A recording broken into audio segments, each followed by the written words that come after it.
Bonsoir, bienvenue dans cette édition du journal de la rédaction de TV78. Nous sommes le jeudi 10 septembre, voici les titres de l'actualité locale. Les maires face à une violence sans précédent. L'année dernière, 383 maires ont été frappés ou insultés en France. Des faits qui se terminent parfois en drame, comme à Signes où l'édile a été tué en août 2019. Le phénomène grandissant inquiète aussi dans les Yvelines. Le début d'année scolaire perturbé par le Covid-19. Pour éviter la propagation du virus, des dispositifs d'ouverture de portes ont été déployés dans les écoles de Guyancourt. La trouvaille a été mise au point par un jeune habitant de la ville. Et puis la page dédiée à la législative partielle dans la 11e circonscription des Yvelines. Premier tour dimanche 20 septembre. 11 candidats sont déclarés. Invité Thibault Langlois, suppléant de Valérie Froberger, en lice pour la France Insoumise et le Parti communiste. À suivre également dans cette édition, la présentation de la saison à la commanderie. Le lancement officiel est donné ce samedi.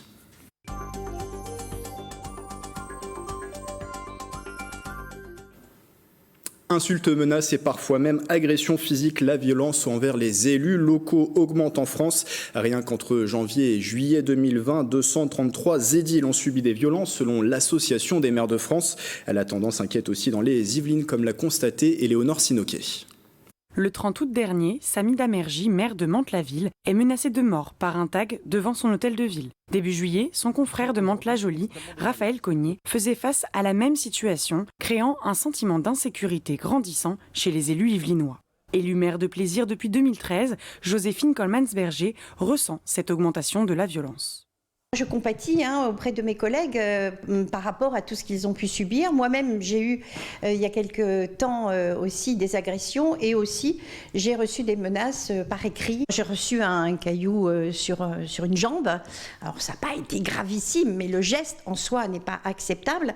Il n'y a pas eu vraiment de poursuite par rapport à ça. Il va falloir aussi que la population comprenne que nous ne devons pas être des punching balls, on ne doit pas être là des boucs émissaires de tout ce stress, bien sûr, qui est dans la société. On est là, au contraire, pour les accompagner. Du côté de Lévis-Saint-Non, la première édile, Anne Grignon, le reconnaît. Elle n'a jamais eu à subir cette violence, mais souhaite tout de même plus de sanctions. Toute mesure qui permettra de combattre ce sentiment d'impunité et de rétablir l'autorité du maire sera évidemment la bienvenue. La violence envers les élus est un sujet évidemment extrêmement grave et qu'il faut combattre.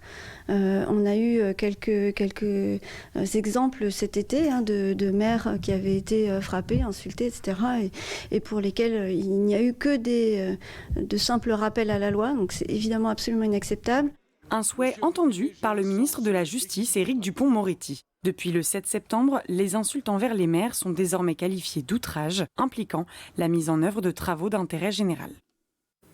Ce phénomène envers les maires est-il le signe d'une banalisation plus générale de la violence en France? C'est ce que Gérald Darmanin, le ministre de l'Intérieur, a qualifié d'ensauvagement de la société.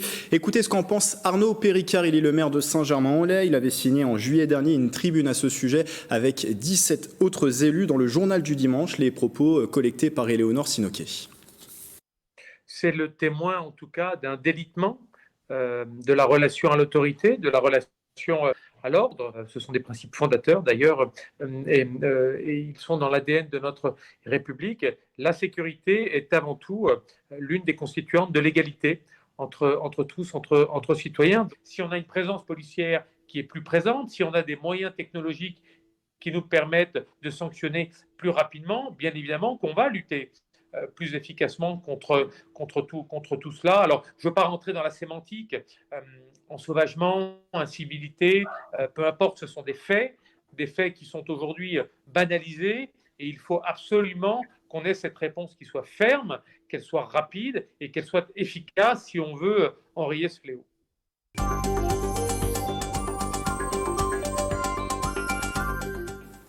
Dans le reste de l'actualité, le Covid-19 qui continue de perturber le début d'année scolaire. Près d'une dizaine de classes a été fermée dans les Yvelines après que des cas positifs de Covid-19 aient été révélés, avec à chaque fois des mesures de quarantaine prononcées pour les élèves et pour les équipes encadrantes.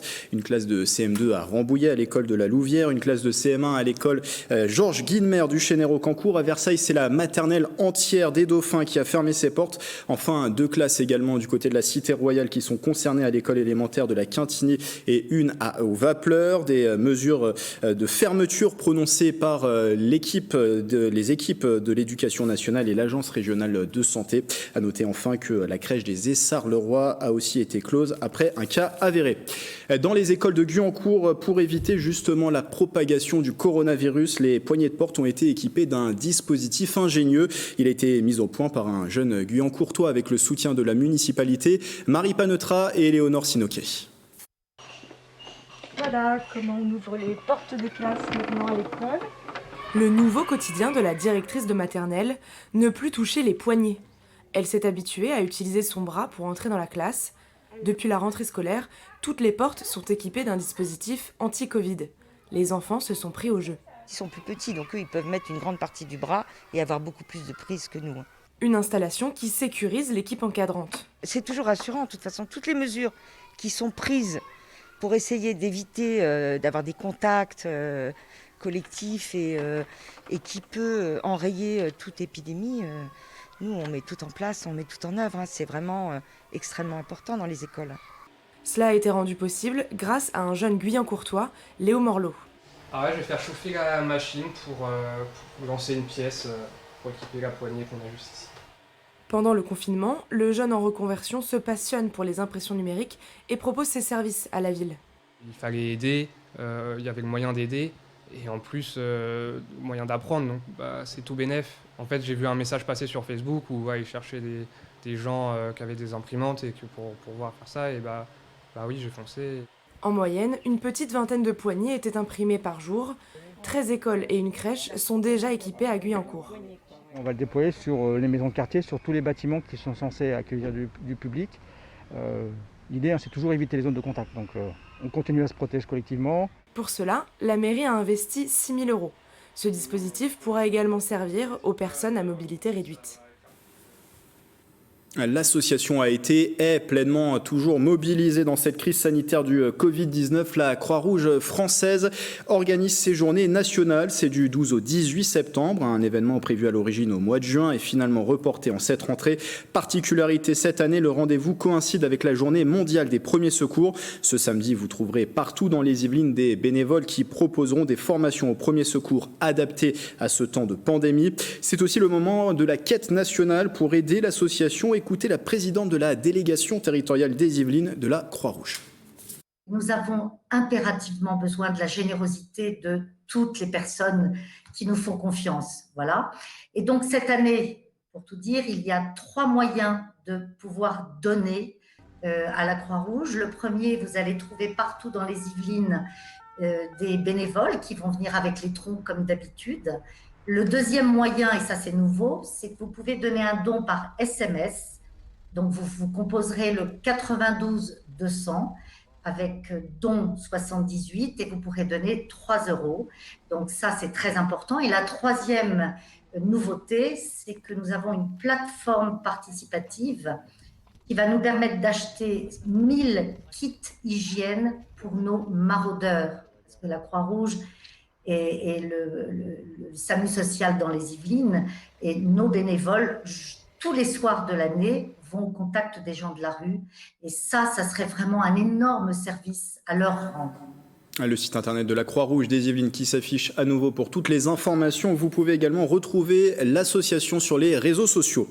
La Maison de l'Enfance des Yvelines fête ses 5 ans. Des bougies soufflées lundi dernier. L'établissement géré par le conseil départemental est situé à Mantes-la-Jolie. Il est réservé aux mineurs qui sont confrontés à des difficultés familiales. 58 places d'accueil pour des enfants, qu'ils soient nourrissons ou jeunes jusqu'à 17 ans. Ils sont hébergés en moyenne pendant 4 mois sur place. Les interviews collectées par Patrick Jacques de Dixmude et Bichente Marien Santi-Stéban. Et parfois, les parents sont en difficulté au point de ne plus pouvoir prendre en charge leur enfant au domicile. Et donc, ils sont accueillis ici, en urgence, dans cette maison, le temps de comprendre ce qui se passe dans la famille et parfois de venir en suppléance des parents en difficulté.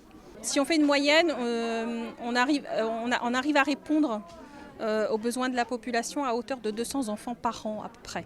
Le nombre est important, mais ce qui est extrêmement important dans ces exercices-là, c'est quand on nous appelle en disant on a besoin de vous, à 230 reprises, on a dit ok, c'est possible. Ce sont en ce moment les premières vendanges de l'année à Davron. Les fondateurs du domaine de la Bouche-du-Roi ont présenté hier mercredi leur premier millésime à leurs partenaires et notamment à le conseil départemental qui était sur place. Le reportage de Mickaël Elmidoro. À Davron, les stars du jour sont ces bouteilles. Le millésime 2019 du domaine La Bouche-du-Roi a été présenté ce mercredi 9 septembre dans les vignes yvelinoises. Ce vin blanc et rouge est issu de la première plantation de 2017 de 3 hectares soutenue par le conseil départemental des Yvelines. Le premier millésime, il a une couleur particulière puisque c'est celui qui arrive après 3 ans de travail, puisque la vigne met 3 ans à produire. Et donc surtout, on est très heureux d'avoir vu dans les cuves se révéler vraiment le goût du terroir et faire ces vins qui vont avoir le goût du lieu où ils sont produits. C'était très excitant puisqu'on a suivi ces cuves, on a planté ces cépages en fonction du terroir qui est ici. La dégustation organisée ce jour-là a permis de tester le niveau de ces premières vendanges qui se sont déroulées sur le site yvelinois du 22 septembre au 7 octobre 2019. Le millésime 2019 c'est très bien passé, on a eu une très belle maturité et surtout on présente pour la première fois la typicité et la singularité de ces cépages sur ce terroir qui n'a pas vu de vigne depuis très longtemps et qui permet d'avoir des vins singuliers, équilibrés avec une grande pureté aromatique. Ces bouteilles de vin sont vendues via le site de la Bouche-du-Roi. Elles seront également distribuées aux partenaires locaux des alentours. En parallèle, le domaine propose toujours des visites de ces vignes au grand public jusqu'à la fin du mois de septembre. Après le patrimoine viticole, un peu de culture dans ce journal. La nouvelle saison à la commanderie de Saint-Quentin en Yvelines va démarrer. Une soirée de lancement est prévue ce samedi. Le programme avec Astrid Bergère et Justine Brasier. Coup d'envoi de la 3e saison culturelle samedi 12 septembre à la commanderie. Pour l'occasion, une soirée d'animation est organisée. Ce lieu est très convivial, donc l'objectif c'est que les petits et les grands se retrouvent dans une ambiance conviviale, dans une ambiance festive et joyeuse pour démarrer cette saison culturelle qui se veut ambitieuse avec de nombreux événements qui vont la jalonner tout au long de la saison. Spectacle de danse, chariot pour réaliser des expériences scientifiques, combi Volkswagen dans lequel on pourra écouter de la poésie, les animations sont variées. L'objectif c'est de faire participer, parce que la volonté de 50 ans en Yvelines, c'est une culture qui soit tournée vers les habitants et à la fois la culture va au-devant des habitants et les habitants doivent venir aussi au-devant. En plus des animations, des food trucks seront présents pour permettre aux habitants de se restaurer dans la convivialité. L'événement sera donc un avant-goût des temps forts de la saison. Sur le prochain trimestre, il y aura donc les journées du patrimoine, donc une partie se passera ici. Il y aura un week-end sciences et puis il y aura le fameux Noël décalé que tout le monde attend maintenant depuis l'année dernière. La saison culturelle tournera autour de plusieurs thèmes comme les arts visuels, la science ou encore la poésie. La soirée de lancement, elle, débutera à 17h et sera gratuite.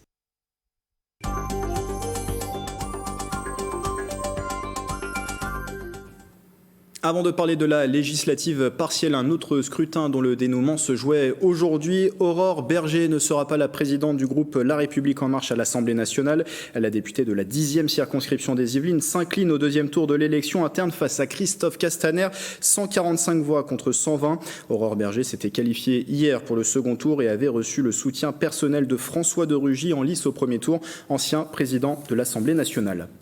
De la 10e à la 11e circonscription des Yvelines où une législative partielle est programmée, élection rendue nécessaire après la démission de Nadia qui est entrée au gouvernement. Premier tour le dimanche 20 septembre, éventuel deuxième tour le dimanche 27 septembre. 11 candidats sont en lice pour ce scrutin. Les noms peut-être qui vont s'afficher dans un instant pour cette 11e circonscription. Avec moi en plateau en tout cas Thibault Langlois, bonsoir. Bonsoir, Monsieur Canelé. Vous êtes le candidat suppléant de Valérie Froberger. Vous êtes, vous, pour la France Insoumise, Valérie Froberger du Parti communiste français, puisque les deux formations ont choisi de s'unir pour le scrutin dans la 11e circonscription. Déjà, pourquoi cette candidature et pourquoi partir unis pour l'élection ? Pourquoi cette candidature ? Eh bien, je pense qu'on peut faire le constat que la situation économique du pays est assez désastreuse. Vous savez déjà que notre système fonctionnait mal. Avec la crise sanitaire, c'est devenu particulièrement évident avec les suppressions d'emplois qui se multiplient. Et nous pensons que la réponse du président de la République n'est pas la bonne. On l'a vu, sa gestion de la crise sanitaire a été assez erratique, assez autoritaire aussi. Et à présent, le plan d'investissement qui est proposé, qui est certes conséquent, se contente de distribuer des aides, certes massives, mais à des entreprises qui continuent en même temps de licencier, de polluer, voire les deux. Donc, on aura l'occasion d'en reparler juste après. Et pourquoi partir unis dans cette élection avec le Parti communiste ? France Insoumise et le Parti communiste français, nous avons à cœur tous les deux de défendre l'humain d'abord, de véritablement investir dans la vie des gens, dans le social, dans l'écologie, proposer une véritable alternative à la présidence Macron. Donc nous avions de véritables convergences de vues et c'est ce qui a amené cette candidature autour de Valérie Froberger, qui est aide-soignante et dont nous pensons qu'elle représente bien les gens qui travaillent, les gens qui ont été en première ligne pendant cette crise et Valérie qui portera une voix écologique, démocratique, populaire à l'Assemblée nationale. Alors il n'y aura pas pour autant une union des gauches, une union totale des gauches, puisque la conseillère régionale et première adjointe de la mairie de Trappes, Sandrine Gangambe, se présente également, une candidature sous la bannière de Génération avec un soutien d'Europe Écologie Les Verts. Cette union plus large n'était pas possible. Est-ce que des discussions ont eu lieu pour un éventuel rassemblement ? Alors, des discussions ont évidemment eu lieu. Cependant, nous avons appris la déclaration de candidature de Sandrine Gangambe alors que celle-ci était toujours en cours. Nous avons appris par voie de presse. Donc nous en avons pris acte. Voilà pour le fond. Pour la forme et pour le fond, c'est vrai qu'il y avait certaines inconnues sur la candidature de Madame Gangambe, par exemple le groupe qu'elle rejoindrait à l'Assemblée nationale, les positions qu'elle allait défendre. On ne savait pas trop si elle allait rejoindre un groupe comme le groupe PS qui a voté, dont certains membres ont voté la confiance au gouvernement successif, voire un groupe de macronistes de gauche, si tant est que ça existe. Est-ce que la porte est totalement fermée ou une éventuelle qualification au second tour pourrait amener à rediscuter à nouveau ? Ma foi, on verra en fonction de l'état du rapport de force, mais je pense vraiment que nous avons des chances d'aller au second tour et de représenter, de représenter véritablement la force de l'opposition populaire. Alors parlons de vos idées, celles que vous avez envie de porter à l'Assemblée nationale. Vous parliez tout à l'heure de ce plan de relance de 100 milliards d'euros qui a été annoncé par le gouvernement. 35 milliards d'euros seront dédiés aux entreprises et les TPE et PME, ça a été annoncé, vont avoir des impôts réduits. Ça, c'est pas suffisant? Il fallait aller plus loin, selon vous? Le problème, c'est que, par exemple, vous avez des aides massives qui ont été attribuées à des entreprises comme Airbus, comme Air France, comme Total aussi, je crois. Des entreprises qui, pour autant, ne sont pas tenues de préserver l'emploi ou d'investir massivement dans l'écologie. C'est vraiment des aides qui sont distribuées sans préparation, sans véritable planification. D'ailleurs, cette nomination de François Bayrou au poste de commissaire est... de commissaire au plan de commissaire au plan est assez...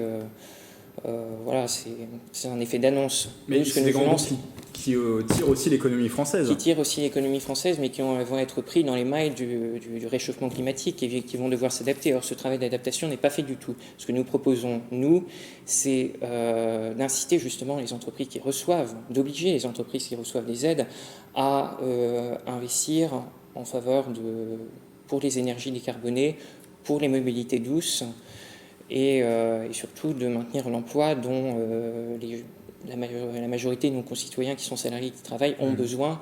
D'ailleurs, il faut aussi mettre l'accent sur l'aide aux TPE, PME, aux petites entreprises qui sont dans une situation extrêmement difficile en ce moment. Et un mot d'un autre axe que vous aurez sans doute l'occasion de développer au cours d'un débat, c'est de la gratuité du port du masque, la gratuité des masques pour tous. Ça a été tranché par le gouvernement. Il n'y aura pas de gratuité pour les Français. Vous souhaitez la gratuité? Oui, c'est une très mauvaise chose parce que sur ce plan de relance de 100 milliards, on aurait quand même pu mettre quelques argent de côté pour soulager un peu les familles modestes et retraités, ces familles sur lesquelles ce budget masque peut peser de manière assez conséquente. Ça peut monter à 100 € ou plus.